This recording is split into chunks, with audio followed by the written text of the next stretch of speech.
Hello aspirants, इसमें Shaukat Das senior nursing superintendent NF railway. मैं आज आप लोगों को यूपीएससी एएसआईसी का फॉर्म फिलअप कैसे करना है वो दिखाने के लिए आया हूँ। इसके लिए आपको upsconline.nic.in में जाके लॉगिन करने के बाद आपका ये इंटरफेस आएगा। इंटरफेस में आपको अगर कभी भी यूपीएससी का कोई भी फॉर्म फिलअप नहीं किया है और पहले रजिस्ट्रेशन नहीं किया है, वन टाइम रजिस्ट्रेशन, आप डायरेक्टली राइट साइड में चले जाइए। जाने के बाद आपको देखने को मिलेगा एक न्यू रजिस्ट्रेशन, वो आपको करना है one time registration. New registration में जाके आपको क्लिक करने के बाद आपको एक इंटरफेस आएगा जिसको आपको फिलअप करना है। वो आपका डिटेल्स, पर्सनल डिटेल्स रहता है, आपका name, father's name, mother's name. इसके बाद आपका मोबाइल नंबर और ईमेल आईडी, ये सब कुछ रहता है। तो यहाँ पे सब कुछ डबल डबल है, आपको वेरीफाई करना पड़ता है क्योंकि आपका लेस आपका गलती हो, इसके लिए डबल डबल वेरिफिकेशन के लिए भी रखा गया है सिस्टम। तो आप आपका नाम पहले आपको यहाँ पे एंट्री कर रहे हैं। नेम के बाद मेरा नेम यहाँ पे लिख दिया है। फिर यहाँ पे वेरीफाई नेम भी आपका करना है। फिर इसके बाद अगर आपने कभी भी आपका नाम चेंज किया है कभी, वो फिर यस लिखना है, नहीं तो फिर नो लिखना है। वहाँ पे have you ever change your name, मैंने कभी नहीं किया तो नो लिखा। जेंडर मेल, अगर जिसका फीमेल, ट्रांसजेंडर जो भी हो, जिसका जो लिखना है। इसके बाद आपका डेट ऑफ बर्थ में जाके आपको डेट ऑफ बर्थ ईयर में जाके क्लिक करके फिर यहाँ पे ईयर चेंज करना है। फिर आपको मंथ जाके यहाँ पे सिलेक्ट करना है। इसके बाद डेट ऑफ बर्थ आपको फिर से वेरीफाई करना है। इसके बाद हम लोग देखने को मिलेगा हमें फिर फादर्स नेम मैंने लिख लिया है। फिर आपको दोबारा वेरीफाई करना है फादर्स नेम। इसके बाद नीचे आएगा मदर्स नेम भी वेरीफाई करना है। ये सब लिखने के फिर मदर्स नेम वेरीफाई करने के बाद फिर आपको यहाँ पे दिखाई देगा कि माइनॉरिटी स्टेटस से बिलोंग करते हैं कि नहीं। येस होने से येस, नहीं तो नहीं, नो। फिर आपको मोबाइल नंबर देना पड़ेगा। मोबाइल नंबर और ईमेल आईडी एक्टिव वाला सब कुछ देना, क्योंकि आपको बाद में यहाँ पे ईमेल ओटीपी आएगा आपको। फिर आपको यहाँ पे क्लास 10 का बोर्ड का एग्जामिनेशन का जो रोल नंबर है वो देना पड़ेगा। फिर आपको कैप्चा डालना है, फिर डाल के फिर डायरेक्टली दे दीजिए सबमिट। सबमिट करने के बाद आपके पास पूरा रजिस्ट्रेशन के लिए आपके पास आएगा ओटीपी। ओटीपी आपका मोबाइल पे भी आएगा, आपका आएगा मेल में भी। फिर आप दोनों आपको यहाँ पे फिल करना है फिर वेरीफाई ओटीपी। वेरीफाई ओटीपी करने के बाद आपका वन टाइम रजिस्ट्रेशन सबमिटेड हो गया सक्सेसफुली। फिर आप अभी लॉगिन करके डायरेक्टली फिर से डैशबोर्ड में जाके आप डायरेक्टली फॉर्म फिलअप आप कर सकते हैं अभी।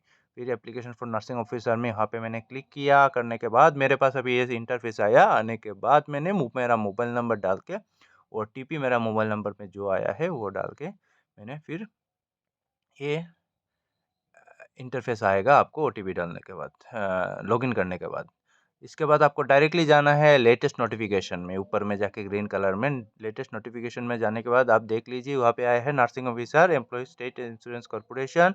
फिर आपको राइट साइड में जाना है। जाने के बाद यहाँ पे आएगा क्लिक हेयर फॉर पार्ट, मतलब आपको फॉर्म फिलअप करना है वो वाला नर्सिंग ऑफिसर के लिए, एएसआईसी के लिए। यहाँ पे क्लिक करना है। करने के बाद ये इंटरफेस आएगा। डायरेक्टली कुछ मत पढ़ना, टाइम वेस्ट नहीं करना है, डायरेक्टली चले जाना है नीचे। कुछ पढ़ने का ज़रूरत नहीं है। यहाँ पे नीचे जाके आपको एग्री करना है। एग्री करने के बाद आपके पास आपने जो पहले फिलअप करके रखा था वो सब सब कुछ आएगा। फिर आपको कम्युनिटी, यस, आपका अगर कोई एससी एसटी जनरल ओबीसी कुछ भी हो तो यहाँ पे फिलअप करना है।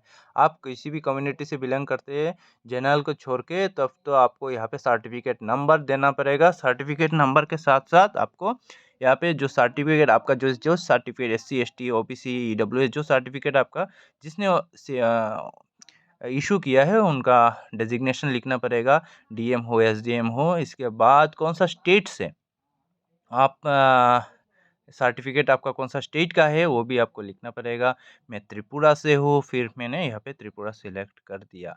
फिर मैं कौन सा डेट में सर्टिफिकेट इशू हुआ है वो डेट भी मुझे लिखना है, मेंशन करना है। तो मैंने यहाँ पे डेट सिलेक्ट कर दिया। डेट सिलेक्ट करने के बाद फिर मेरा यहाँ पे आएगा हाँ कि मुझे कोई फ़ी नहीं चाहिए, ऑलरेडी यहाँ पे यस आ गया है। अगर फ़ी जिसका चाहिए भी तो ओनली 25 रुपीज़ है फ़ी इसके लिए। फिर आपको एजुकेशन क्वालिफ़िकेशन के लिए मुझे यहाँ पे regular course in BSc nursing for recognised university, यहाँ पे मैंने क्लिक कर दिया है। ऑटोमेटिकली नीचे में as a registered nurse and midwife बोल के आ गया है और आप एडिट नहीं कर सकते।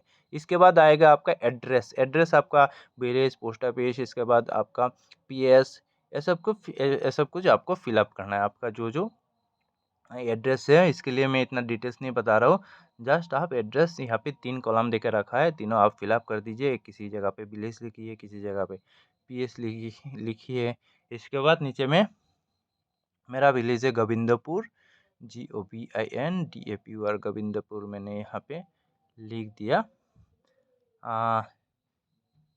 इसके बाद एक्चुअली मैं ये वीडियो बहुत शॉर्टली मैं बना रहा हूँ, बहुत फास्ट में बता के जा रहा हूँ, क्योंकि मैं नहीं चाहता हूँ एक फॉर्म फिलअप का वीडियो कि 40 मिनट में बनाओ, बना के आपका 40 मिनट ख़राब करूँ। मैं चाहता हूँ 10 मिनट में वीडियो हो जाए, फिर आप 30 मिनट आपको 20 MCQs पढ़ सकते हो। मेरा वीडियो में 40 मिनट एक वेस्ट हो, मैं वो नहीं चाहता हूँ। फिर यहाँ पे पोस्ट ऑफिस लिखने के बाद फिर मेरा सब डिवीज़न लिख दिया है धर्मनगर।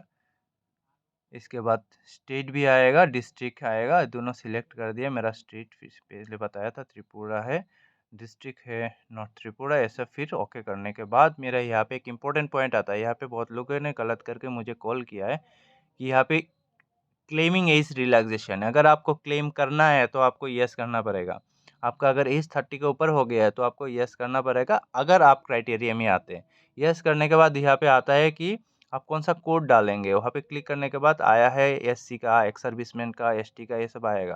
तो SC का कोड है 1, वहाँ पे क्लिक करने के बाद ही आएगा। फिर आप कंटिन्यू कर दीजिए। कंटिन्यू करने के बाद फिर आपको ये इंटरफेस आ रहा है। आने के बाद दिखाई दे रहा है कि यहाँ पे फ़ोटो आइडेंटिटी कार्ड आपका डिटेल्स देना है और आपका फ़ोटो आइडेंटिटी कार्ड अपलोड करना है आपको। इसके लिए मैं यहाँ पे आधार कार्ड प्रेफर कर रहा हूँ। आधार कार्ड दिया है मैंने। फिर आधार कार्ड का यहाँ पे लिखा है कि कंसेंट फॉर आधार नंबर, यहाँ पे यस करना ही पड़ेगा, आपका ऑप्शन नहीं है। यस और नो है, लेकिन यस करना ही है। यस करने के बाद यहाँ पे आधार फोटो आइडेंटिटी आधार कार्ड नंबर यहाँ पे डालना है। इसके बाद आपको आधार कार्ड का PDF भी आपको इस पेज में आपको अपलोड करना है। इसके लिए मैं बता रहा हूँ, आप पहले से आपका 300 KB का कम PDF एक आप पहले से रेडी करके रखना। वो आपको अपलोड करना है। जो आइडेंटिटी कार्ड आप अपलोड करेंगे उसका PDF आप रेडी करके रखना, क्योंकि आपको यहाँ पे अपलोड करना पड़ेगा। मेल जनरल कैंडिडेट के लिए यहाँ पे पेमेंट का ऑप्शन भी आएगा। पेमेंट होने के बाद डायरेक्टली आपका इंटरफेस खुलेगा। फिर आप राइट साइड में जाइए। जाने के बाद देखेंगे कि आपको अभी अपलोड करना है फोटोग्राफ एंड सिग्नेचर। इसके बाद यहाँ पे क्लिक करने के बाद डायरेक्टली आपका ये फ़ोटो अपलोड करने के लिए ऑप्शन आएगा, चूज़ फाइल करने के लिए। ये बहुत इंपॉर्टेंट पार्ट है। मैं आपको यूट्यूब का डिस्क्रिप्शन में मैंने एक लिंक देके रखूँगा, वो आप यहाँ से आपका फ़ोटो एडिट कर पाएंगे डायरेक्टली। आपका फ़ोटो एंड सिग्नेचर कैसा होना है यहाँ पे सैंपल भी देके रखा है।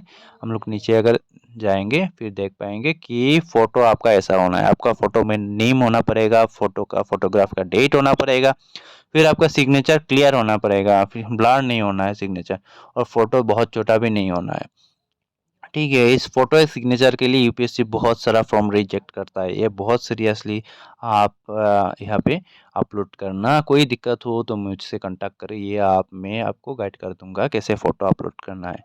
मैं किसी का आपका फॉर्म रिजेक्ट हो कभी नहीं चाहता हूँ। मैंने यहाँ पे मैंने फ़ोटो सिलेक्ट करके मैंने अपलोड किया है। सिलेक्ट करके मैंने फाइल में ऑलरेडी पहले से मैंने रेडी करके रख दिया था। फिर ये मेरा सिग्नेचर भी मैंने अपलोड सिलेक्ट कर दिया है। करके अपलोड इमेज में क्लिक करना है। डायरेक्टली अपलोड इमेज में क्लिक करने के बाद आपको आप फिर नीचे जाइए।